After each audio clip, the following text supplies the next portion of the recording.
Bismillahirrahmanirrahim. Assalamualaikum warahmatullahi wabarakatuh. Sahabat taat sehat, hari ini kita akan membahas tentang fitnah atau ujian. Di banyak ayat Al-Quran, Allah yang Maha Rahman, Maha Rahim sangat sering berfirman, sesungguhnya ia syaitan bagimu merupakan musuh yang nyata. Dalam menjalankan misinya sebagai musuh yang nyata bagi umat manusia, syaitan akan selalu berusaha menjebak dan menjerumuskan kita ke dalam jurang kesesatan dan kemaksiatan. Di dalam menjalankan aksinya itu, syaitan memiliki dua senjata ampuh yang terbukti telah banyak memakan korban. Dua senjata itu adalah syubhat dan syahwat. Dua hal inilah yang syaitan permainkan di hati kita dan akhirnya merusak perilaku kita dalam kehidupan sehari-hari saat berinteraksi dengan manusia dan makhluk-makhluk lainnya, bahkan terlebih lagi saat berinteraksi dengan Allah. Rasulullah Shallallahu Alaihi Wasallam telah mengkhawatirkan fitnah atau kesesatan syahwat dan syubhat terhadap umatnya. Beliau Shallallahu Alaihi Wasallam bersabda, sesungguhnya di antara yang aku takutkan atas kamu adalah syahwat, mengikuti nafsu pada perut kamu dan pada kemaluan kamu, serta fitnah-fitnah yang menyesatkan. Jadi, apa itu fitnah syubhat? Apa itu fitnah syahwat? Kita akan membahasnya satu persatu. Kita mulai dari ujian atau fitnah yang pertama, yaitu syubhat. Syubhat artinya samar, rancu, kabur, abu-abu, atau tidak jelas. Fitnah syubhat adalah fitnah atau ujian pada pemahaman dan keyakinan seseorang oleh sesuatu yang sifatnya samar atau tidak jelas, atau rancu atau abu-abu. Penyakit syubhat yang menimpa hati seseorang akan merusak ilmu dan keyakinannya, kemudian akan menyesatkannya. Seperti yang Rasulullah sebutkan di sini, yang Rasulullah khawatirkan adalah fitnah yang menyesatkan. Ya, jadi fitnah syubhat ini akan merusak ilmu dan keyakinan, ilmu dan iman, dan inilah yang kemudian yang akan menyesatkan kita. Bentuk kesesatan itu ada yang berupa ketidakjelasan atau samarnya atau abu-abunya antara perkara yang baik dengan perkara yang buruk. Jadi tidak jelas antara hal yang baik dengan hal yang buruk. Syaitan menjadikan orang-orang tidak mengenal hal yang baik dan tidak menolak atau tidak mengingkari hal yang buruk. Ini bisa dikatakan sebagai level yang biasa. Sedangkan pada level yang parah, bentuk kesesatannya itu adalah ketika seseorang akhirnya meyakini bahwa sesuatu yang baik itu sebagai keburukan dan sesuatu yang buruk itu sebagai kebaikan. Jadi dunia jadi terbolak-balik dan kacau, persis seperti zaman sekarang ini. Dalam kaitannya dengan pola hidup taat sehat, sahabat nanti pasti akan menemukan banyak sekali kerancuan-kerancuan atau syubhat yang berpeluang merusak ilmu dan iman atau pemahaman dan keyakinan yang telah sahabat pelajari dan kokohkan di komunitas ini. Beberapa contoh kerancuan berpikir yang berisiko merusakkan ilmu dan iman kita dalam perkara pola hidup adalah yang pertama, ini yang mengatakan bahwa lemak pada produk hewani adalah penyebab naiknya berat badan, obesitas, darah tinggi, kolesterol, dan penyakit jantung, dan akhirnya mengajak orang-orang untuk mengonsumsi produk nabati saja dan menjadi vegan gitu ya. Ini yang pertama. Contoh yang kedua itu yang mengatakan bahwa anak-anak wajib minum susu tambahan untuk kekuatan tulang dan gigi mereka. Jadi mengajak orang-orang untuk membeli susu-susu pabrikan yang punya kandungan nutrisi yang mereka katakan kandungan nutrisinya luar biasa gitu. Ini contoh fitnah syubhat yang berikutnya. Lalu ada lagi yang mengatakan bahwa gigi anak-anak itu keropos karena mereka malas menyikat gigi. Jadi mereka harus rutin menyikat gigi dengan pasta gigi berfluoride. Semakin bagus kalau yang berfluoride ganda gitu ya. Selanjutnya syubhat yang berikutnya adalah yang mengatakan bahwa semua makanan itu pada dasarnya baik. Jadi makanan itu hanya akan menjadi baik atau buruk itu tergantung pikiran kita, katanya gitu. Kalau kita menganggap gula pasir dan terigu itu baik, ya dia akan menjadi baik. Sebaiknya kalau kita menganggap gula pasir dan terigu itu akan mendatangkan penyakit, ya benar akan menjadi penyakit, gitu katanya ya. Jadi dianggap semuanya itu tergantung pikiran kita. Padahal pikiran manusia ini atau akal manusia itu terbatas. Sedangkan ilmu Allah yang mendasari adanya syariat itu tidak terbatas. Jadi ilmu Allah itu tidak terbatas, sahabat, gitu ya. Kita tidak boleh hanya menggantungkan pada pikiran kita saja. Kemudian fitnah syubhat yang berikutnya. Contoh yang berikutnya, ini ada yang mengatakan terlalu diatur, ini nggak boleh, itu nggak boleh. Akhirnya malah jadi sakit. Makanya kalau makan tuh biasa aja, jangan dipilih-pilih gitu katanya ya. Jadi kalau pola makan terlalu diatur itu katanya malah bikin sakit gitu katanya. Kemudian ada lagi syubhat yang berikutnya yang mengatakan bahwa nggak apa-apa makan mie instan sering-sering. Yang penting dicampur sama sayur, telur, daging gitu ya, produk hewani dan nabati alami. Katanya gitu. Jadi sehat nih, mie instannya jadi sehat kalau dicampur-campur dengan yang alami. Kemudian ada lagi yang mengatakan nggak apa-apa makan racun, nggak apa-apa makan yang nggak sehat, asal nggak sering-sering, asal dijadwalin sekali seminggu atau sekali sebulan gitu. Yang penting nggak setiap hari, katanya begitu.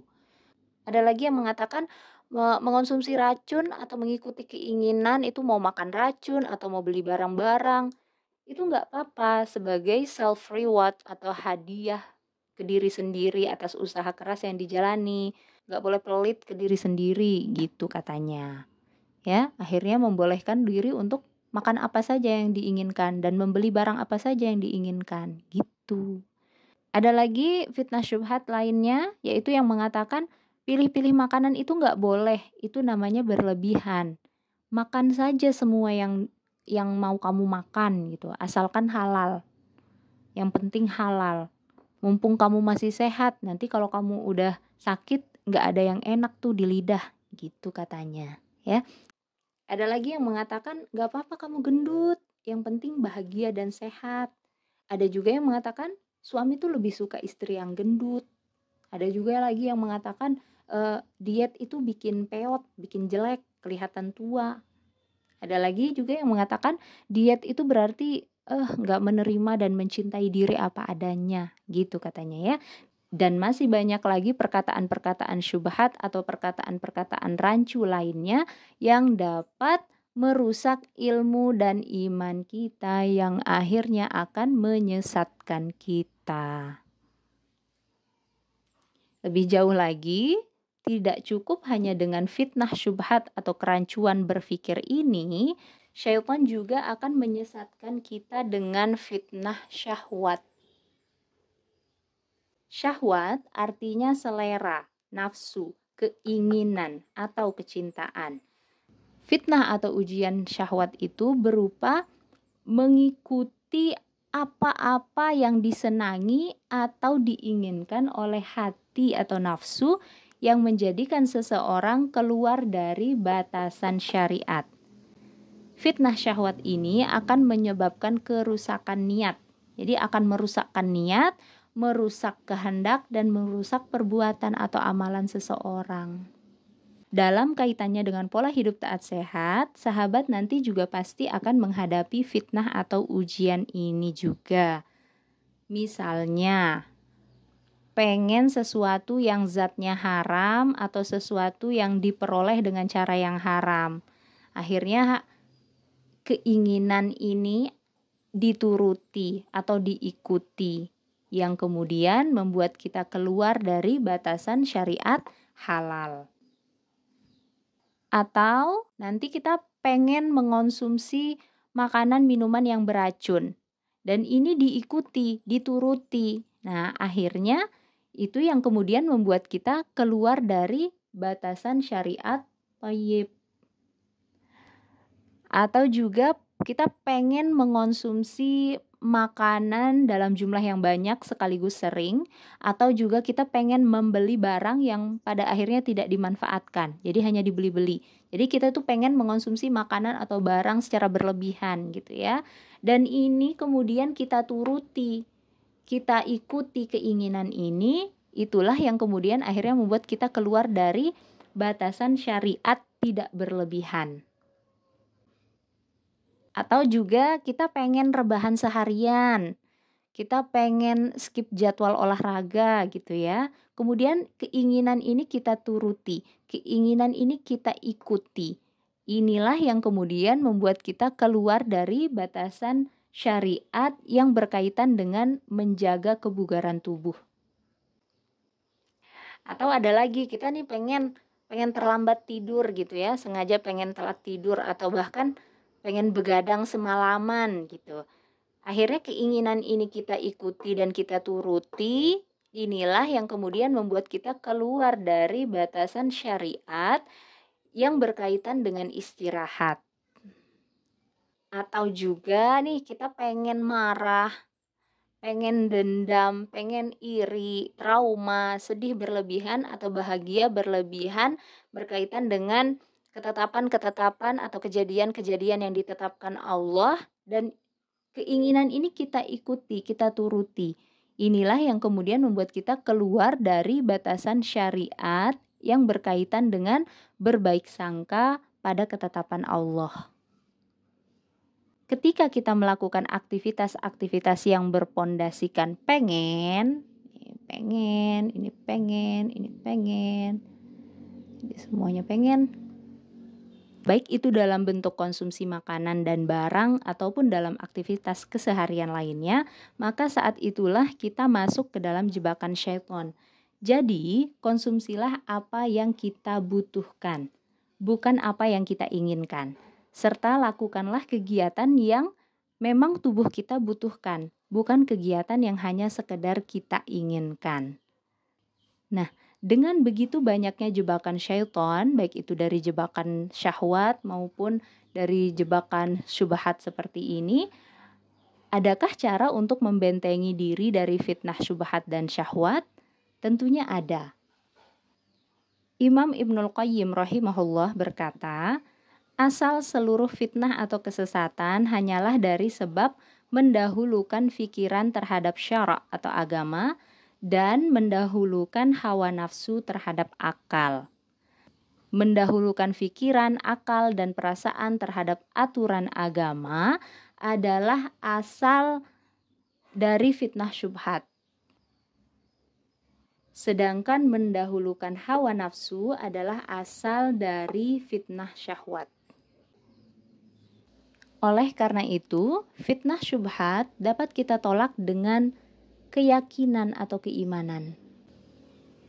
Sedangkan fitnah syahwat dapat kita tolak dengan kesabaran. Jika sahabat meyakini atau mengimani materi-materi atau ilmu yang sudah sahabat dapatkan di kelas ini, di komunitas taat sehat ini, insya Allah sahabat akan memiliki keteguhan hati dalam menjalankan pola hidup taat sehat sesuai syariat ini. Tidak peduli banyaknya orang yang mengejek dan mencibir. Dan jika sahabat mampu bersabar dalam mengamalkan ilmu pola hidup taat sehat secara istiqomah, insya Allah sahabat akan selamat dari fitnah syahwat pengen ini pengen itu. Maka untuk menolak fitnah syubhat, bentengilah diri dengan kesempurnaan ilmu dan keyakinan. Artinya, teruslah belajar dan teruslah merasa haus akan ilmu, agar bekal ilmu syar'i yang kita pegang terus bertambah. Sedangkan untuk menolak fitnah syahwat, kita harus membentengi diri dengan kesempurnaan akal dan kesabaran. Artinya, tundukkanlah pandangan serta jagalah pendengaran, agar kita dapat menyederhanakan keinginan. Selamat mengamalkan ilmu. Semoga Allah menolong kita untuk menolak gempuran dua senjata dari syaitan yang terkutuk, yaitu senjata syubhat dan senjata syahwat. Wassalamualaikum warahmatullahi wabarakatuh.